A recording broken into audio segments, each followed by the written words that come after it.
बुढ़ापा बहुधा बचपन का पुनरागमन हुआ करता है। बूढ़ी काकी में जीवा स्वाद की सिवा और कोई चेष्टा शेष न थी और न अपने कष्टों की ओर आकर्षित करने का रोने के अतिरिक्त कोई दूसरा सहारा ही। समस्त इंद्रियां, नेत्र, हाथ और पैर जवाब दे चुकी थी। पृथ्वी पर पड़ी रहती और घर वाले कोई बात उनकी इच्छा के प्रतिकूल करते, भोजन का समय टल जाता या उनका परिमाण पूर्ण न होता, अथवा बाजार से कोई वस्तु आती और न मिलती तो ये रोने लगती थीं। उनका रोना सिसकना साधारण रोना न था, वे गला फाड़ फाड़ कर रोती थीं। उनके पतिदेव को स्वर्ग सिधारे कालांतर हो चुका था। बेटे तरुण होकर चल बसे थे। अब एक भतीजे के अलावा और कोई न था। उसी भतीजे के नाम उन्होंने अपनी सारी संपत्ति लिख दी। भतीजे ने सारी संपत्ति लिखाते समय खूब लंबे चौड़े वादे किए, किंतु वे सब वादे केवल कुली डिपों के दिखाए हुए शब्द साख थे। यद्यपि उस संपत्ति की वार्षिक आय 150-200 रुपये से कम न थी, तथापि बूढ़ी काकी को पेट भर भोजन भी कठिनाई से मिलता था। इसमें उनके भतीजे पंडित बुद्धिराम का अपराध था या उनकी अर्धांगिनी श्रीमती रूपा का, इसका निर्णय करना सहज नहीं। बुद्धिराम स्वभाव के सज्जन थे, किंतु उसी समय तक जब तक उनके कोष पर आंच न आए। रूपा स्वभाव से तीव्र ही सही, पर ईश्वर से डरती थी, इसलिए बूढ़ी काकी को उनकी तीव्रता उतनी न खलती थी जितनी बुद्धिराम की भलमनसाहत। बुद्धिराम को कभी कभी अपने अत्याचार का खेद होता था। विचारते कि इसी संपत्ति के कारण मैं इस समय भला मानुष बना बैठा हूँ। यदि भौतिक आश्वासन और सुख की सहानुभूति से स्थिति में सुधार हो सकता हो, उन्हें कदाचित कोई आपत्ति न होती, परंतु विशेष व्यय का भय उनकी सुचेष्टा को दबाए रखता था। यहाँ तक कि यदि द्वार पर कोई भला आदमी बैठा होता और बूढ़ी काकी उस समय अपना राग अलापने लगती तो वह आग हो जाते और घर में आकर उन्हें जोर से डांटते। बच्चों को बूढ़ों से स्वाभाविक विद्वेष होता है और फिर जब माता पिता का यह रंग देखते तो वे बूढ़ी काकी को और सताया करते। कोई चुटकी काटकर भागता, कोई इन पर पानी की कुल्ली कर देता। काकी चीख मारकर रोती, परंतु यह बात प्रसिद्ध थी कि वह केवल खाने के लिए रोती हैं, अतः उनके संताप और आर्तनाद पर कोई ध्यान नहीं देता था। हाँ, काकी क्रोधातुर होकर बच्चों को गालियां देने लगती तो रूपा घटनास्थल पर आ पहुंचती। इस भय से काकी अपनी जीवा कृपाण का कदाचित ही प्रयोग करती थीं। यद्यपि उपद्रव शांति का यह उपाय रोने से कहीं अधिक उपयुक्त था। संपूर्ण परिवार में यदि काकी से किसी को अनुराग था तो वह बुद्धिराम की छोटी लड़की लाडली थी। लाडली अपने दोनों भाइयों के भय से अपने हिस्से की मिठाई चबेना बूढ़ी काकी के पास बैठकर खाया करती थी। यही उसका रक्षागार था और यद्यपि काकी की शरण उनकी लोलुपता के कारण बहुत महंगी पड़ती थी, तथापि भाइयों के अन्याय से सुरक्षा कहीं सुलभ थी तो बस यहीं। इसी स्वार्थानुकूलता ने उन दोनों में सहानुभूति का आरोपण कर दिया था। रात का समय था। बुद्धिराम के द्वार पर शहनाई बज रही थी और गांव के बच्चों का झुंड विस्मयपूर्ण नेत्रों से गाने का रसास्वादन कर रहा था। चार पाइयों पर मेहमान विश्राम करते हुए नाइयों से मुक्कियां लगवा रहे थे। समीप खड़ा भाट बिरदावली सुना रहा था और कुछ भावक मेहमानों की वाह वाह पर ऐसे खुश हो रहे थे मानो इस वाह वाह का यथार्थ भी वही अधिकारी हैं। दो एक अंग्रेजी पढ़े हुए नवयुवक इन व्यवहारों से उदासीन थे। वे इस गवार मंडली में बोलना अथवा सम्मिलित होना अपनी प्रतिष्ठा के प्रतिकूल समझते थे। आज बुद्धिराम के बड़े लड़के मुखराम का तिलक आया है, यह उसी का उत्सव है। घर के भीतर स्त्रियां गा रही हैं और रूपा मेहमानों के लिए भोजन में व्यस्त थी। भट्टियों पर कड़ा चढ़ रहे थे। एक में पूड़ियाँ कचौरियाँ निकल रही थीं, दूसरे में अन्य पकवान बनते थे। एक बड़े हंडे में मसालेदार तरकारी पक रही थी। घी और मसालों की क्षुधावर्धक सुगंध चारों ओर फैली हुई थी। बूढ़ी काकी अपनी कोठरी में शोक में विचार की भांति बैठी हुई थीं। यह स्वाद मिश्रित सुगंध उन्हें बेचैन कर रही थी। वे मन ही मन विचार कर रही थीं, संभवतः मुझे पूड़ियाँ न मिलेंगी। इतनी देर हो गई, कोई भोजन लेकर नहीं आया। मालूम होता है सब लोग भोजन कर चुके हैं, मेरे लिए कुछ न बचा। यह सोचकर उन्हें रोना आया, परंतु अपशकुन के भय से वह रो न सकीं। आहा, कैसी सुगंधी है! अब मुझे कौन पूछता है, जब रोटियों के ही लाले पड़े हैं तब ऐसे भाग्य कहाँ कि भरपेट पूड़ियाँ मिलें। यह विचार कर उन्हें रोना आया। कलेजे में हुक सी उठने लगी, परंतु रूपा के भय से उन्होंने मौन धारण कर लिया। बूढ़ी काकी देर तक इन्हीं दुखदायक विचारों में डूबी रहीं। घी और मसालों की सुगंधी रह रहकर मन को आपे से बाहर कर देती थी। मुंह में पानी भरा आता था। पूड़ियों का स्वाद स्मरण करके हृदय में गुदगुदी होने लगती थी। किसे पुकारूं? आज लाडली बेटी भी नहीं आई। दोनों छोकरे जरूर थोड़ा बहुत परेशान करते हैं, आज उनका भी कहीं पता नहीं। कुछ मालूम तो होता कि क्या बन रहा है। बूढ़ी काकी की कल्पना में पूड़ियों की तस्वीर नाचने लगी। खूब लाल लाल, फूली फूली, नरम नरम होंगी। रूपा ने भली भांति भोजन किया होगा। कचौड़ियों में अजवाइन और इलायची की महक आ रही होगी। एक पूड़ी मिलती तो जरा हाथ में लेकर देखती, क्यों न चलकर कड़ाह के सामने ही बैठूं। पूड़ियाँ छन छन कर तैयार होंगी, कड़ाह से गरम गरम निकाल कर थाल में रखी जाती होंगी। फूल हम घर में ही सूंघ सकते हैं, परंतु वाटिका में कुछ और बात होती है। इस प्रकार निर्णय करके बूढ़ी काकी उकड़ू बैठकर हाथों के बल सरकती हुई चौखट से उतरी और धीरे धीरे रेंगती हुई कड़ाह के पास जा बैठी। यहाँ आने पर उन्हें उतना ही धैर्य हुआ जितना भूखी कुत्ती को खाने के सम्मुख बैठने में होता है। रूपा उस समय कार्यभार में उद्विग्न हो रही थी। कभी इस कोठे में जाती, कभी उस कोठे में, कभी कड़ाह के पास जाती, कभी भंडार में जाती। किसी ने बाहर से आकर कहा, महाराज ठंडई मांग रहे हैं। ठंडई देने लगी। इतने में फिर किसी ने आकर कहा, भाट आया है, उसे कुछ दे दो। भाट के लिए सीधा निकाल रही थी कि एक तीसरी आदमी ने आकर पूछा, अभी भोजन तैयार होने में कितना विलंब है, जरा ढोल मजीरा उतार दो। बेचारी अकेली स्त्री दौड़ते दौड़ते व्याकुल हो रही थी, झुंझलाती थी, कुड़ती थी, परंतु क्रोध प्रकट करने का अवसर न पाती थी। भय होता कहीं पड़ोसने यह न कहने लगे कि इतने में ही उबल पड़ी। प्यास से स्वयं कंठ सूख रहा था, गर्मी के मारे फूकी जा रही थी, परंतु इतना अवकाश न था कि जरा सा पानी पी ले। यह भी खटका था कि जरा आंख हटी और चीज़ों की लूट मची। इस अवस्था में उसने बूढ़ी काकी को कड़ाह के पास बैठी देखा तो जल गई। क्रोध न रुक सका। इसका भी ध्यान न रहा कि पड़ोसने बैठी हुई हैं, मन में क्या कहेंगी, पुरुषों में लोग सुनेंगे तो क्या कहेंगे। जिस प्रकार मेढक केचुए पर झपटता है, उसी प्रकार वह बूढ़ी काकी पर झपटी और उन्हें दोनों हाथों से झटक कर बोली, ऐसे पेट में आग लगी। पेट है या भाड़। कोठरी में बैठते हुए क्या दम घुटता था। अभी मेहमानों ने नहीं खाया, भगवान को भूख नहीं लगा, तब तक धैर्य नहीं हो सका, आकर छाती पर सवार हो गई। जल जाए ऐसी जीभ, दिन भर खाती न होती तो न जाने किसकी हांडी में मुंह डालती। गांव देखेगा तो कहेगा कि बुढ़िया भरपेट खाने को भी नहीं पाती, तभी तो इस तरह मुंह बाए फिरती है। डायन न मरे न माचा छोड़े, नाम बेचने पर लगी है, नाक कटवा कर दम लेगी। इतनी ठूंसती है फिर भी न जाने कहाँ भस्म हो जाता है। भला चाहती हो तो जाकर कोठरी में बैठो, जब घर के लोग खाने लगेंगे तब तुम्हें भी मिलेगा। तुम कोई देवी नहीं हो कि चाहे किसी के मुंह में पानी जाए या न जाए, परंतु तुम्हारी पूजा हो जाए। बूढ़ी काकी ने सिर उठाया, न रोई न बोली, चुपचाप रेंगती हुई अपनी कोठरी में चली गई। आवाज़ ऐसे कठोर थी कि हृदय और मस्तिष्क की संपूर्ण शक्तियाँ, संपूर्ण विचार और संपूर्ण भार उसी की ओर आकर्षित हो गए थे। नदी में जब कगार का कोई बृहद खंड कटकर गिरता है तो आसपास का जल समूह चारों ओर से उसी स्थान को पूरा करने के लिए दौड़ता है। भोजन तैयार हो गया है, आंगन में पतले पड़ गईं, मेहमान खाने लगे। स्त्रियों ने जेबनार गीत गाना प्रारंभ कर दिया। मेहमानों के नाई और सेवक गण भी उसी मंडली के साथ किंतु कुछ दूर हटकर भोजन करने बैठे थे, परंतु सभ्यता अनुसार जब तक सबके सब खा न चुके कोई उठ नहीं सकता था। दो एक मेहमान जो कुछ पढ़े लिखे थे, सेवकों के दीर्घाहार पर झुंझला रहे थे, वे इस बंधन को व्यर्थ और बेकार की बात समझते थे। बूढ़ी काकी अपनी कोठरी में जाकर पश्चाताप कर रही थी कि मैं कहाँ से कहाँ आ गई। उन्हें रूपा पर क्रोध नहीं था, अपनी जल्दबाजी पर दुख था।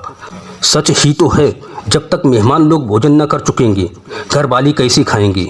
मुझसे इतनी देर भी ना रहा गया, सबके सामने पानी उतर गया। अब जब तक कोई बुलाने नहीं आएगा तब तक मैं नहीं जाऊंगी। मन ही मन इस प्रकार का विचार कर वह बुलाने की प्रतीक्षा करने लगी, परंतु घी की रुचकर सुबास बड़ी धैर्य परीक्षक प्रतीत हो रही थी। उन्हें एक एक पल एक एक युग के समान मालूम होता था।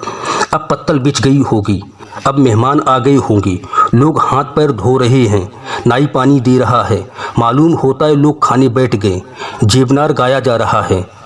यह विचार कर वह मन को बहलाने के लिए लेट गई। धीरे धीरे गीत गुनगुनाने लगी।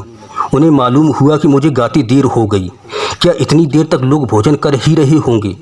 किसी की आवाज़ सुनाई नहीं देती। अवश्य लोग खा पी कर चले गए, मुझे कोई बुलाने नहीं आया। रूपा चिढ़ गई है, क्या पता ना बुलाए, सोचती हो कि खुद ही चली आएगी।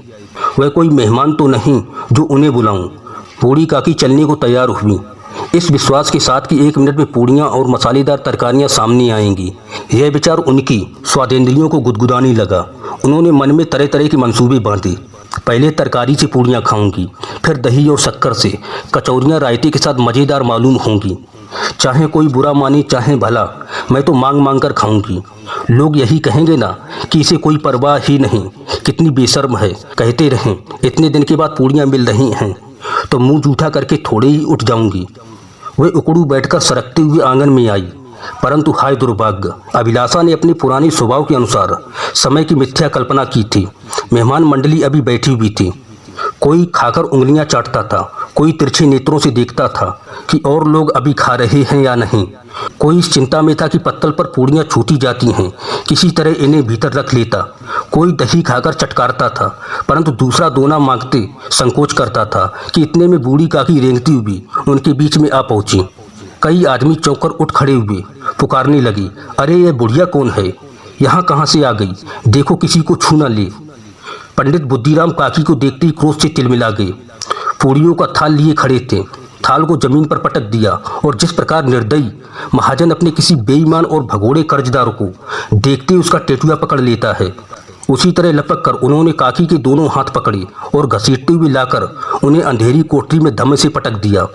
आशा रूपी वाटिका लू के एक झोंके में नष्ट हो गई। मेहमानों ने भोजन किया, घर वालों ने भोजन किया, बाजे वाले धोबी चमार भी भोजन कर चुके, परंतु बूढ़ी काकी को किसी ने न पूछा। बुद्धिराम और रूपा दोनों ही बूढ़ी काकी को उनकी निर्लज्जता के लिए दंड देने का निश्चय कर चुके थे। उनके बुढ़ापे पर, दीनता पर, उनकी भूख पर किसी को करुणा न आई थी। अकेली लाडली उनके लिए कुढ़ रही थी। लाडली को काकी से अत्यंत प्रेम था। बेचारी भोली भाली लड़की थी, बाल विनोद और चंचलता की उसमित गंध तक न थी। दोनों बार जब उसके माता पिता ने काकी को निर्दयता से घसीटा तो लाडली का हृदय ऐंठ कर रह गया।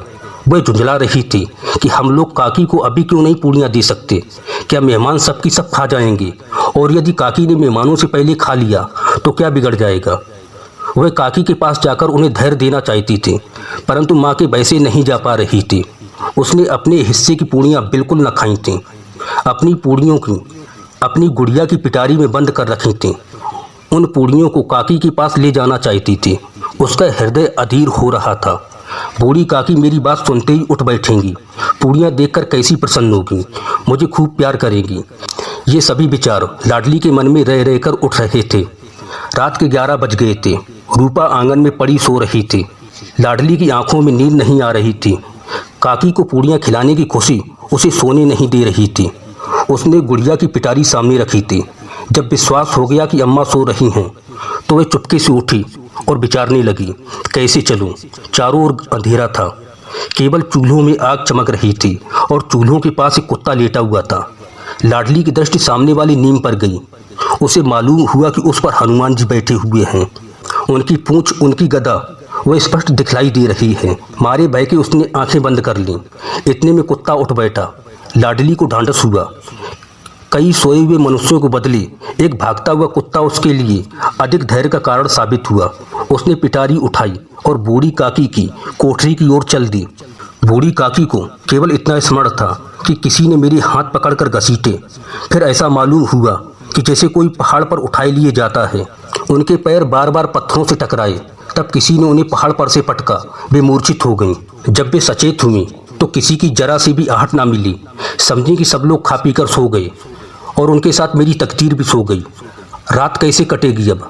हे राम, क्या खाऊं? पेट में अग्नि धधक रही है। हाय, किसी ने मेरी सुध ना ली। क्या मेरा पेट काटने से धन जुड़ जाएगा? इन लोगों को इतनी भी दया नहीं आती कि न जाने बुढ़िया कब मर जाए। उसका जी क्यों दुखावे। मैं पेट की रोटियां ही खाती हूँ कि और कुछ। इस पर यह हाल, मैं अंधी अपाहिज ठहरी, न कुछ सुनूं न कुछ बूझूं। यदि आंगन में चली गई तो क्या बुद्धिराम से इतना कहते न बना कि काकी अभी लोग खा रहे हैं, फिर आना। मुझे घसीटा, पटका। उन्हीं पूड़ियों के लिए रूपा ने सबके सामने गालियां दी मुझे। उन्हीं पूड़ियों के लिए इतनी दुर्गत करने पर भी उनका पत्थर का कलीजा न पसीजा। सबको खिलाया, मेरे बारे में बिल्कुल भी नहीं सोचा। जब उसी समय नहीं दिया तो अब क्या देंगे, से विचार कर काकी निराशा में संतोष के साथ लेट गई। गिलानी से गला भर आता था, परंतु मेहमानों के भय से रो नहीं पा रही थी। सहसा कानों में आवाज़ आई, काकी उठो, मैं पूड़ियाँ लाई हूँ। काकी ने लाडली की बोली पहचानी। सरपट उठ बैठी। दोनों हाथों से लाडली को टटोला और उसे गोद में बिठा लिया। लाडली ने पूड़ियाँ निकाल कर दी। काकी ने पूछा, क्या तुम्हारी अम्मा ने दी हैं? लाडली ने कहा, नहीं, ये मेरे हिस्से की हैं। काकी पूड़ियों पर टूट पड़ी। 5 मिनट में पिटारी खाली हो गई।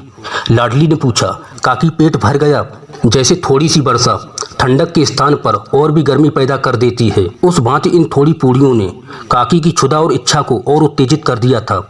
बोली, नहीं बेटी, जाकर अम्मा से और मांग लाओ। लाडली ने कहा, अम्मा सो रही हैं, जगाऊंगी तो मारेगी। काकी ने पिटारी को फिर टटोला। उसमें कुछ खुरचन रह गई थी। काकी बार बार उसे होंठ से चाट रही थीं, चटखारे भर रही थीं। हृदय मसोज रहा था और पूड़ियाँ कैसे पाऊं? संतोष सेतु जब टूट जाता है तब इच्छा का बहाव अपरिमित हो जाता है। मतवालों का मत का स्मरण करना उन्हें मदांत बनाता है। काकी का अधीर मन इच्छाओं के प्रबल प्रवाह में बह गया। उचित और अनुचित का विचार उनके मन से जाता रहा। वे कुछ देर तक अपनी भूख और इच्छा को रोकती रहीं। सहसा लाडली से बोली, मेरा हाथ पकड़कर वहाँ ले चलो जहाँ मेहमानों ने बैठकर भोजन किया था। लाडली उनका अभिप्राय समझ न सकी। उसने काकी का हाथ पकड़ा और ले जाकर जूठे पत्तलों के पास बिठा दिया। दीन क्षुधातुर हत ज्ञान बुढ़िया पत्तलों से पूड़ियों के टुकड़े चुन चुन कर भक्षण करने लगी। ओह, दही कितना स्वादिष्ट है, कचौड़ियाँ कितनी सलोनी, खस्ता कितना सुकोमल। काकी बुद्धहीन होते हुए भी इतना जानती थीं कि मैं वह काम कर रही हूँ जो मुझे कदापि नहीं करना चाहिए। मैं दूसरों की जूठी पत्तल चाट रही हूँ। परंतु बुढ़ापा तृष्णा रोग का अंतिम समय है, जब संपूर्ण इच्छाएं एक ही केंद्र पर केंद्रित हो जाती हैं। बूढ़ी काकी में यह केंद्र उनकी स्वादेंद्रिय थीं। ठीक उसी समय रूपा की आँख खुली। उसे मालूम हुआ कि लाडली मेरे पास नहीं है।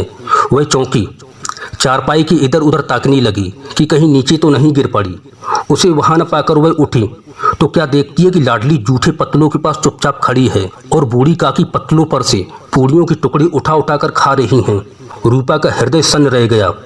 किसी गाय की गर्दन पर छुरी चलते देखकर जो अवस्था उसकी होती वही उस समय हुई। एक ब्राह्मणी दूसरों की जूठी पत्तल टटोली। इससे अधिक शोक में दृश्य असंभव था। पूड़ियों के कुछ ग्रासों के लिए उसकी चचेरी सास ऐसा निष्कृष्ट कर्म कर रही है। यह वह दृश्य था जिसे देखकर देखने वालों के हृदय कांप उठते हैं। ऐसा प्रतीत होता मानो जमीन रुक गई, आसमान चक्कर खा रहा है, संसार पर कोई आपत्ति आने वाली है। रूपा को क्रोध न आया। शोक के सम्मुख क्रोध कहाँ? करुणा और भय से उसकी आंखें भर आईं। इस अधर्म का भागी कौन है? उसने सच्चे हृदय से गगन मंडल की ओर हाथ उठाकर कहा, हे परमात्मा, मेरे बच्चों पर दया करो। इस अधर्म का दंड मुझे मत दो, नहीं तो मेरा सत्यानाश हो जाएगा। रूपा को अपनी स्वार्थपरता और अन्याय इस प्रकार से प्रत्यक्ष रूप से कभी नहीं दिखे थे। वह सोचने लगी, हाय कितनी निर्दयी हूँ मैं, जिसकी संपत्ति से मुझे 200 रुपये आय हो रही है, उसकी यह दुर्गति, और वो भी मेरी और मेरी पति के कारण। हे दयामय भगवान, मुझसे बड़ी भारी चूक हो गई है, मुझे क्षमा करो। आज मेरे बेटे का तिलक था, सैकड़ों मनुष्यों ने भोजन पाया, मैं उनके इशारों की दासी बनी रही, अपने नाम के लिए सैकड़ों रुपए खर्च कर दिए, परंतु जिसकी बदौलत हमारे पास हजारों रुपए हैं इस समय, उसे इस खुशी के उत्सव में भी भरपेट भोजन न दे सके। रूपा ने दिया जलाया, अपने भंडार का द्वार खोला और थाली में संपूर्ण सामग्रियां सजाकर बूढ़ी काकी की ओर चल दी। आधी रात गुजर चुकी थी। आकाश में तारों के थाल सजे हुए थे और उन पर बैठे हुए देवगण स्वर्गीय पदार्थ सजा रहे थे, परंतु उसमें किसी को वह परमानंद प्राप्त न हो सकता था जो बूढ़ी काकी को अपने सम्मुख थाल देखकर प्राप्त हुआ। रूपा ने कंठारुद्ध स्वर में कहा, काकी उठो, भोजन कर लो। मुझसे आज बड़ी भूल हो गई, उसका बुरा न मानना। परमात्मा से प्रार्थना करना कि वह मेरा अपराध क्षमा कर दें। भोले वाले बच्चों की भांति जो मिठाइयाँ पाकर मार और तिरस्कार सब भूल जाते हैं, बूढ़ी काकी वैसे ही सब भुलाकर सबको क्षमा करके खुशी से खाना खा रही थी। उसके एक एक रोए से सच्ची सदिच्छाएं निकल रही थीं और रूपा बैठी स्वर्गीय दृश्य का आनंद लेने में निमग्न थी।